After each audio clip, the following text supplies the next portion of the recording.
Nakabwisit. So tuloy-tuloy na ba talaga ang kasamaan ng administrasyon ni Bangag? Can you imagine si Boying? Kumpirmado, kasama siya sa shortlist ng JBC na inirekomenda kay Bangag para pumili ng susunod na ombudsman. Correct? Kasama si Boying.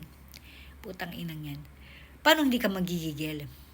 Unang-una, kailangan mo ng clearance galing sa ombudsman para makapag-apply ka sa posisyon na yan. Eh di ba nga, may kaso ka sa ombudsman mismo. Ang nakakataka, binigyan nyo ng clearance si Boying. I mean, yung magic ng administrasyong ito. Basta talaga para sa kanila, they do not care about laws. Kung makikinabang sila, wala silang pakialam sa batas.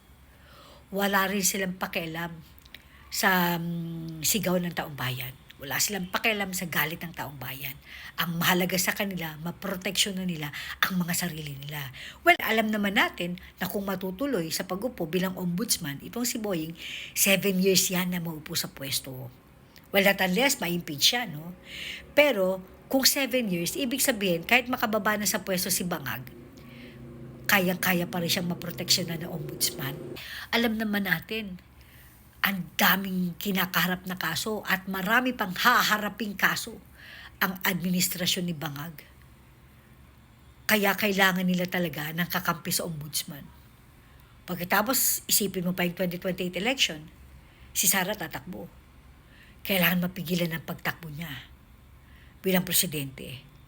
Dahil kapag nanalo si Sara, alam naman natin, tangay na, papanagutin niya lahat ng baboy. Lahat ng mga nagnakaw sa kaban ng bayan.